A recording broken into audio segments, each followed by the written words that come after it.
I need to think of the correct words to begin this thing. Ah, here we are. I'm extremely angry. Hey there, folks, and welcome to this video. And here I'm talking about Formula One Drive to Survive. And, well, this is a weird thing to do. I haven't done a kind of review in this sense since, I don't know, I think it might have been Star Wars The Rise of Skywalker. Pretty sure it might have been The Rise of Skywalker. So, you're talking, what, 16 months ago at this point. And I haven't done any for the first two seasons of Drive to Survive, and I've got very good reasons for that.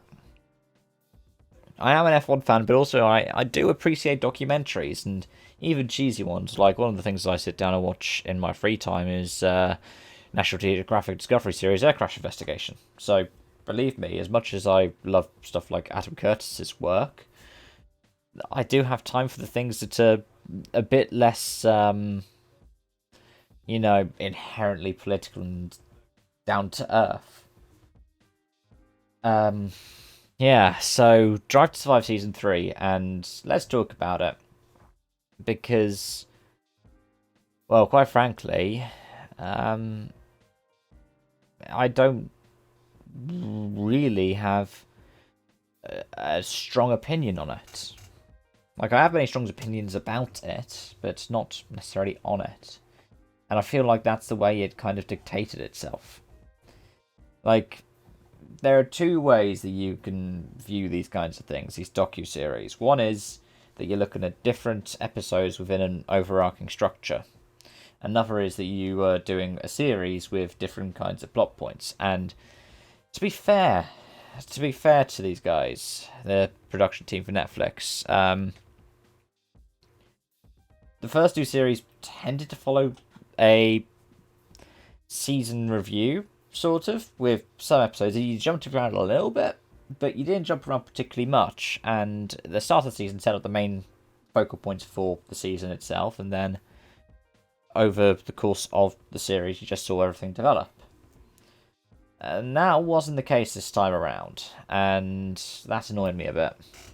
Especially because the first two did follow that structure. The first two were like, okay, this is pre-season and the Australian Grand Prix gets cancelled. And the second one was, okay, we're back with the Austrian Grand Prix. But after that, it jumped all around. Suddenly, we're at Sochi. Which, the Sochi episode, that was a solid one. And apart from how it just, I wouldn't necessarily say undermines Lewis Hamilton, but decides to constantly talk about him without really discussing with him or of him. It just didn't work too well because it's set up a sort of rivalry between Hamilton and Bottas that isn't really there. Though at the same time, I'm glad that the two main concern was actually shown to be to the people who were given Valtteri some stick. It wasn't it wasn't beefed up as some kind of rivalry like some F1 fans had done it. That was a good decision by them. But outside of that, it just jumped around a bit. I think Gunter's Choice and No Regrets, which are the Haas one and the McLaren one, the Gunter's Choice one ends at the young driver test for Abu Dhabi, and then for No Regrets, it goes back right to the start of the season, and it doesn't even tell us the full story of the season. Then we need to talk about Ferrari one. It's like, oh, well, let's get ready to celebrate our Fastest Grand Prix, and it never shows Mugello. Imola is not really shown at all. Turkey is discussed, but not really, and likewise, Portimao, even really the Nürburgring. There were some bits and pieces that showed the Nürburgring, but not much. And it's not even that it feels consistent as his directional style, like the Man on Fire episode 9, which discusses Romain Grosjean. I mean, there are many things you could say about the coverage of the Bahrain and Sakir races. Firstly, I feel more emphasis should have been placed on Sakir as a race. More emphasis should have been placed on what happened to Mercedes, even if they weren't able to be in the garage with Mercedes. But they covered the Racing Point angle of it very well. As for Grosjean's crash, they didn't cover that very well. Because one of the things that it felt like was there were different directors or different productions working on each episode. Episode 9 felt like it was a start to a season in a way that it did this all kind of build up and then dramatic, what's going to happen? And that was a completely different tone to not only what we saw this season, it's completely different to what we've seen in Drive to Survive yet. And given that it was a moment that they kept on building up to all season with next time, it didn't help. And they mentioned, what was it, 2 minutes 43 seconds. It's much longer than that, the kind of dread that they give you. Because the crash happens off screen at the start of the episode.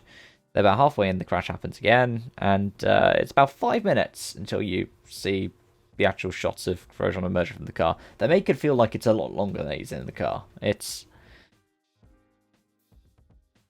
not great. And I can see why people want to criticize it for being some kind of fantasist gore thing. I mean, the Spa one showed footage of just after Antoine Hubert's fateful crash. That's not fun. That said, there was some great stuff that they did and put together. And they didn't necessarily, even though they tried to pick up rivals into teams, so your Sainz and Lando one and your Lewis and Valtteri one, they didn't actually decide to make any drivers purposely look bad. Like, it was largely by omission that they made drivers look bad. And like I'd said, I feel like the way they treated Hamilton in Back on Track and Nobody's Fool was an example of that. But let's end off with something that also annoyed me. The final couple of minutes is spent talking to Lewis Hamilton and talking about social justice and anti-racism. And they save it till the end of the season. And I was going to put this in general notes for this week, but I wanted to put an old section to this here in this video. Because they showed footage of George Floyd's death. Yeah. And when F1 was so big about We Racist One and the end racism messages, that all condensed down into less than the sum of that 5-minute bit at the end of the season. That's not cool. They did talk about the driver's personal stances, only Lewis Hamilton. And literally, yeah, only Lewis Hamilton. That's, I guess, because they didn't want other people to talk about it, because maybe some people have controversial opinions. I mean, we know they do. We know Carlos Sainz's opinions, for example, or Charles Leclerc's, or at least what they say publicly. But it didn't feel right. Like, this should have been a more overarching theme. You're talking about the year of 2020. And you talk about a sport that was so big in its We Racist One and End Racism messages that you don't even really talk about it in that whole series. It's controversially uncontroversial. That's probably the best way of putting it. Controversially uncontroversial in that aspect. But yeah, all in all, I don't know. I'm not a massive fan of Drive to Survive as a thing. I enjoyed watching the first season. The second season was alright, but I didn't finish watching it until quite late in. To waiting until season 3. And I binge watched season 3 because I wanted to make something about it. And let's just say I wasn't massively impressed. I wasn't necessarily unimpressed, and I don't think that the work that was put into it was rubbish. It's just the end product, I don't see how it's reflective of everything around it. But yeah, those are my thoughts. Thank you so much for watching, and I hope to see you around. Bye-bye for now.